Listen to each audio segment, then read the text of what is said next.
Ce programme vous est proposé par Magic Touch, imprimerie à Banamboka.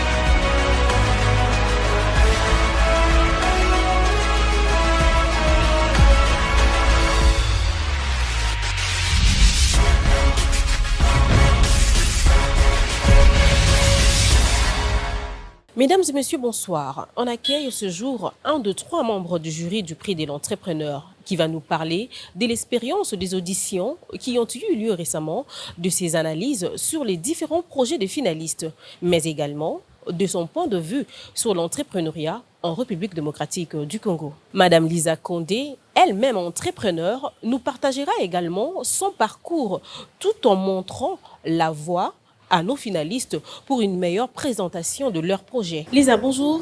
Bonjour Fortune. Alors, qui est Madame Lisa? Dans quel secteur elle évolue? Je suis Lisa Condé. J'évolue dans le secteur, je vais dire, en gros dans le secteur du bâtiment. Et puis dans l'audiovisuel. Je fais de la production audiovisuelle. Je produis une émission qui passe sur YouTube, le Parlement populaire. Alors voilà, je vais parler que de ça aujourd'hui. Le prix de l'entrepreneur, qu'est-ce que cette initiative te dit? Bon, déjà on se le disait aussi avec les autres membres du jury pendant les auditions. On s'est rendu compte qu'en auditionnant les différents porteurs de projets, que notre pays regorge de beaucoup de talents, les gens ont beaucoup d'idées. Mais le problème se situe souvent au niveau du financement. C'est vrai qu'il y a aussi l'encadrement, la formalisation, mais c'est aussi beaucoup le financement. Et je pense que c'est à ce niveau qu'intervient le prix de l'entrepreneur grâce à Mosaïco et à Synergie Consulting. Donc le projet L'entrepreneur arrive au bon moment où les jeunes en République démocratique du Congo veulent au fait tous entreprendre. C'est quelque chose de très bien, c'est une très bonne dynamique. Donc c'est très bien d'accompagner cet élan qui naît dans le fort de tous les Congolais aujourd'hui. Membre du jury, le prix de l'entrepreneur. Parlez-nous de cette expérience et surtout des auditions. Ah là, il y a à boire et à manger. Il y a quand même quelque chose que nous avons déploré, nous les membres du jury, c'est que il suffit pas d'avoir un projet, mais aussi il faut bien le présenter. Vous savez, on dit d'abord, je pense que le problème se situe dans la conception du projet. Nicolas Boileau disait ceux qui se conçoivent bien s'énoncent clairement, les mots pour l'énoncer viennent aisément et tout ça. C'est qu'il faut bien concevoir son projet déjà à la base. Et nombreux viennent, on a eu l'impression que certains candidats ils venaient avec l'idée de Chancellor Opa Manaké Kaka. Et aussi, peut-être. Il y avait des projets vraiment, je suis désolée, mais il y avait des projets qui tenaient même pas la route. Mais après, c'était bien marrant, c'était très bien. C'était une très bonne expérience. Il y a aussi beaucoup de candidats qui se lancent dans l'agriculture. Et il y a surtout beaucoup de projets sur l'agriculture qui revenaient. Il y a la transformation. Il y avait une dame qui avait son projet de sac, par exemple, en pagne et tout ça. Ça, c'est magnifique. Il y en avait même deux, je pense. Et voilà, c'est une bonne dynamique. Et puis, on a une carrément qui nous a fait aimer sa page et tout ça. On a bien aimé. Au fait, nous tous, à l'unanimité, on a bien aimé sa dynamique et tout ça.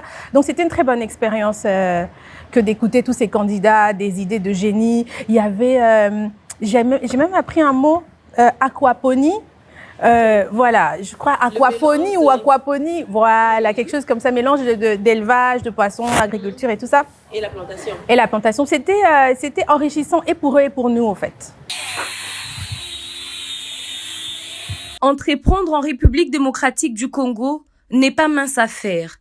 Cette raison pousse les jeunes à créer chacun son entreprise, alors que l'accès à l'entrepreneuriat est difficile et que nombreux d'entre eux ne trouvent pas d'opportunités. Mon projet vise à l'exposition de meubles. Et donc ici, nous sommes à l'étape de la fabrication, de la création. Et il suffit maintenant que cela soit exposé au regard de tout le monde. Donc c'est ce que nous nous battons actuellement pour que cela soit mis en place. J'avais eu à concevoir cette idée-là de fournir régulièrement, chaque mois, aux travailleurs les denrées alimentaires de base, à crédit bien sûr, question d'alléger tant soit peu le fait qu'ils puissent dépenser directement de leur salaire. Et donc c'est là que je conçus le projet. Je y ai évolué jusqu'au stade où je me trouvais maintenant. Nous confectionnons des sacs, des accessoires et aussi de lingerie qui sera pour la population aussi, pour se détendre avec ce qu'on fait, pour se revoir et de redonner au fait une élégance perdue ou bien une élégance faite que la personne peut avoir. Ils sont tous congolais, ces jeunes entrepreneurs, et se sont lancés dans l'entrepreneuriat pour relever les défis entrepreneuriaux en RDC. C'est ma mère qui m'a aidé à acquérir ces métiers et c'est elle qui m'a aidé à maintenir le domaine ici présent de la menuiserie et ébénisterie. J'ai apprécié beaucoup le travail de ma mère. Moi-même aussi, parfois, je m'exerçais et tout. Et puis un jour aussi, je me suis mise à faire les sacs en bagne et puis après en perles. J'aimerais être indépendant, donc d'avoir un truc à moi-même parce que je vous ai dit tout à l'heure, ça c'est un truc familial dont je suis comme gérant. Oui, mais maintenant, dès que le projet sera accepté, maintenant j'aurai un truc à moi et puis je serai vraiment entrepreneur actif. Il y a deux types d'impression, l'impression manuelle et l'impression numérique. Pour l'impression manuelle, d'autres les considèrent comme des impressions traditionnelles. Et ils n'utilisent pas vraiment ces derniers temps. On utilise, mais pas vraiment ces derniers temps. Tous ces derniers temps, on utilise plus les impressions numériques. Alors, pour les impressions manuelles, ça ne demande pas vraiment beaucoup de matériel, comme la sérigraphie, la lithographie et tout. Mais pour les impressions numériques, ça demande beaucoup plus de matériel. Bon, l'idée de se lancer dans ces secteurs, disons, avec ce produit, j'ai eu à participer une année dans une formation auquel j'étais vraiment concentré à pouvoir produire et revendre le gingembre, donc les gingembre. Et je trouvais qu'il y avait une opportunité dans les secteurs en question parce qu'une fois qu'on produisait, on vendait plus de 1000 bouteilles par jour.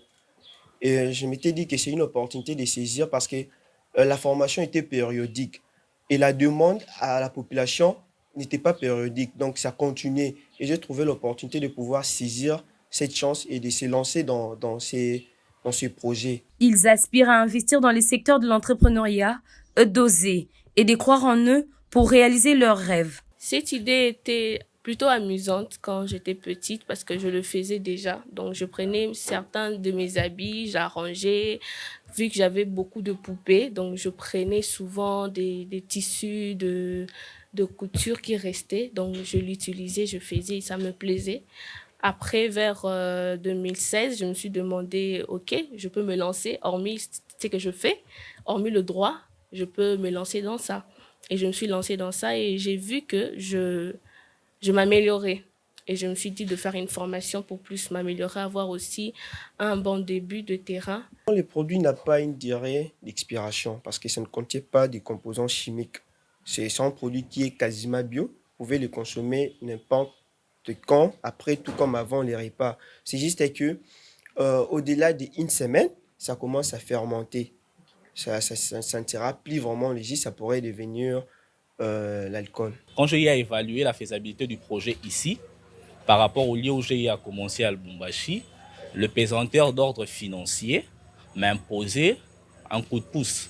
Du coup, quand j'ai eu à apprendre sur l'organisation de cette compétition, je me suis dit que c'était la bonne occasion de soumettre également mon projet et voir peut-être si j'aurais la chance de gagner et d'être financé pour me lancer encore. Pour encourager et accompagner ces jeunes, Mosaïco et Synergie Consulting ont mis en place un concours dénommé le prix de l'entrepreneur, permettant à ces talentueux de réaliser leurs idées par un financement.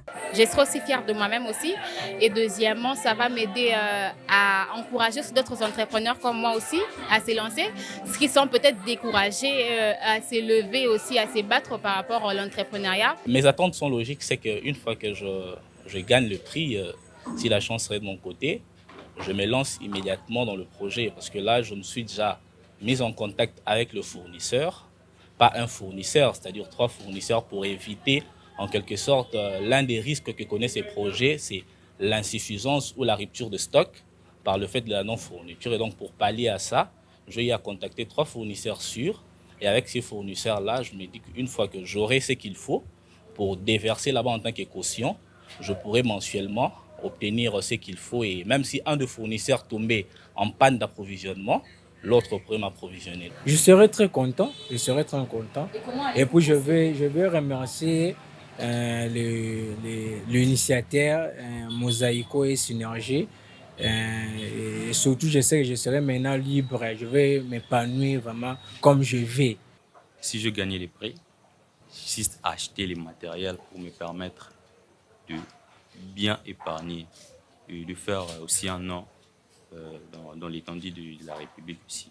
Ce qu'il faut faire, c'est de créer une entreprise, d'exposer le meuble, parce qu'on crée sans pour autant exposer. Mais le souci est de créer et d'exposer. Et donc nous voulons avoir l'emplacement, une maison de publicité pour poster et booster nos meubles, voilà. Mon champ de vision par rapport à ces projets est que si je gagne le prix de l'entrepreneur, la première chose à faire est d'étendre ce que je fais. La vision la plus grande est de faire cette maroquinerie wax une ligne de vêtements. Donc non seulement une ligne de vêtements, nous pourrons aussi voir des objets décoratrices, donc pour la maison, pour le jardin, et ainsi de suite. Donc, c'est un peu ça, une vision très, très large. On a juste commencé avec le peu qu'on a et sûrement, on pourra encore élargir ce que nous avons. Quel a été le point de démarcation de candidats ou de projets qui ont retenu ton attention et qui s'y retrouvent en séjour en finale? Le point de démarcation, je dirais, c'est plutôt dans la préparation. On le sentait au fait que certains candidats, et la plupart ont même été retenus, ils étaient préparés, ils avaient la hargne, ils sont venus avec des arguments, avec des chiffres. Et moi, je dirais c'est plutôt dans la préparation. On sait le sentir quand quelqu'un s'est préparé, il a bien ficelé son projet parce qu'il sait qu'il a besoin d'argent. C'est quelque chose de très sérieux que de demander de l'argent pour un projet que toi seul tu connais, que les autres ne connaissent pas. Donc, je pense que c'est là. Ça se voyait que c'était préparé, que c'était bien ficelé. En marge du direct du prix de l'entrepreneur, qu'est-ce que le finaliste doit développer comme aptitude pour s'assurer une victoire finale?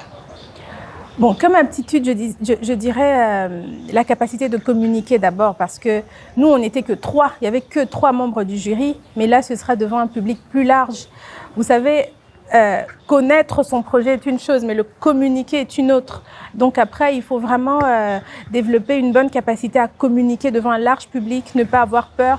Parce que la frousse, ça peut dénoter d'un certain manque de confiance dans son projet.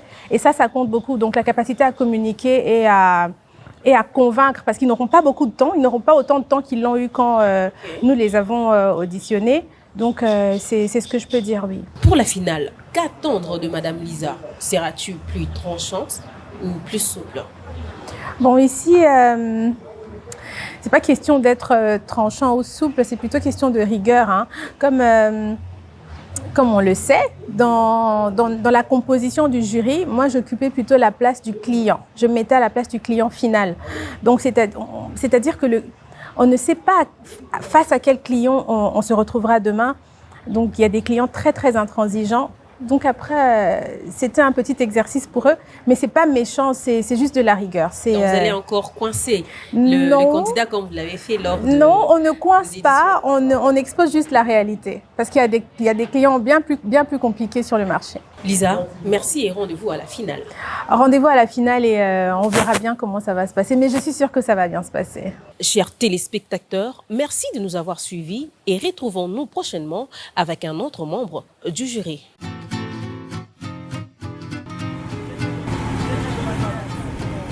Bonjour mon fils, je cherche la maison d'impression Magic Touch. Zalara ce soir, t'es un papa? Ah bon? Oui. Ça n'existe plus. Et comment on a limité 1er avril? Pour imprimer, toutes les routes mènent à Magic Touch. Plus de 10 ans, Magic Touch déménage vers son propre bâtiment. Grâce à vos chers clients et partenaires, nous grandissons. Vos précieuses suggestions sont notre motivation quotidienne.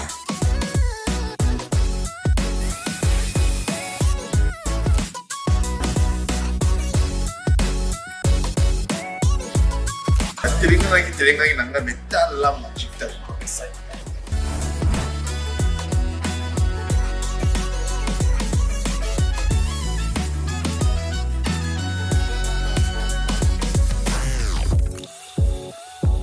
Magic Touch ya bana mboka.